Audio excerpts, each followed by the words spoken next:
one of the biggest elements of like going from like super beginner to a more advanced beginner, which is blue belt basically, is chaining together different submission attempts or moving from one position to the other, and having really good timing, knowing when to transition, when to bail on something, when to transition to something else.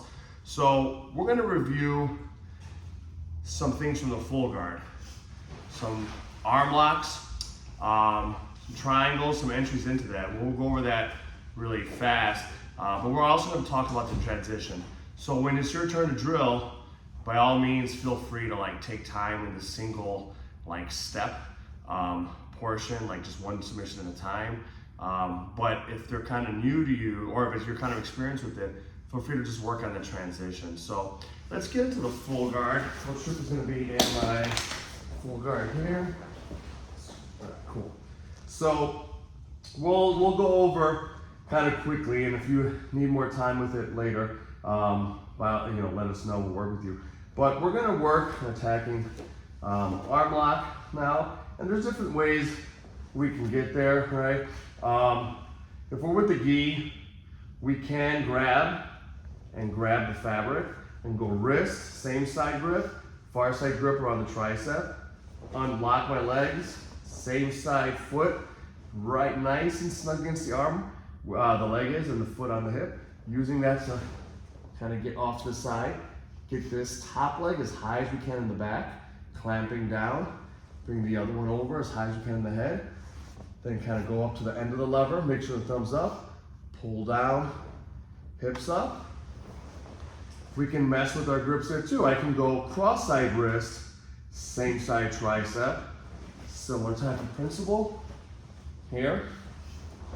One of the big skills there that we're working with is when we get the foot on the hip, is not pushing away from them, but using it to just get an angle, right?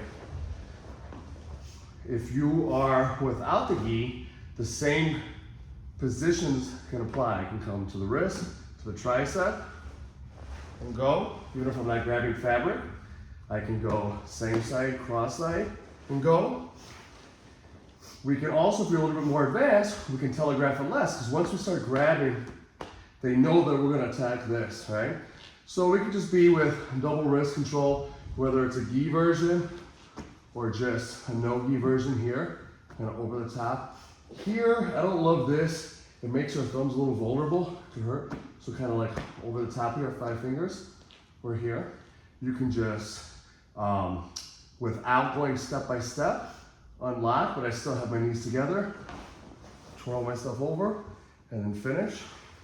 You can practice this going side to side as well, driving off to the back with one leg, creating a pendulum effect with the other leg, shooting the hips up, here, right?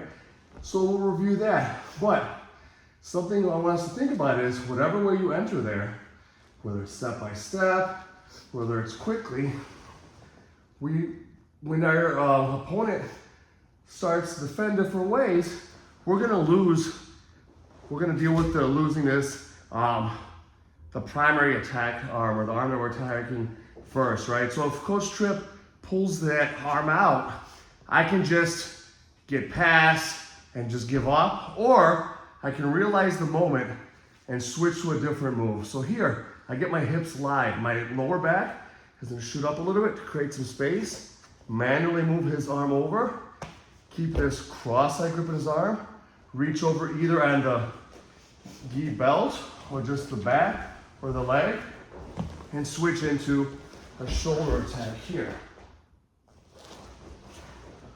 So if we go back, let's scoot back towards the wall. Perfect. We're gonna attack the arm lock any different way we want. Okay, we'll just attack the straight arm lock.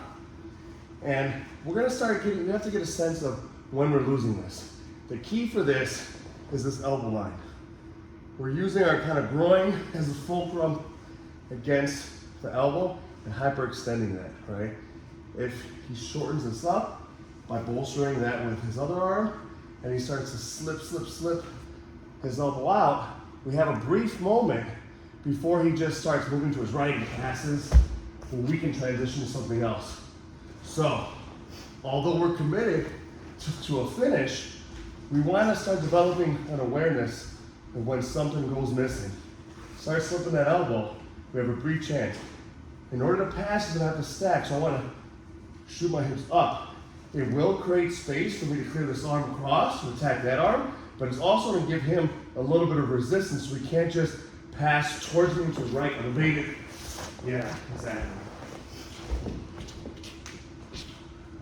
So we're really thinking about feeling when we're losing that arm, and then realizing the moment. We have a brief moment there, shoot the hips up, pass it across, grab the back or the belt, grab the leg, propel yourself either manually or come up into shoulder-like position. A lot of different ways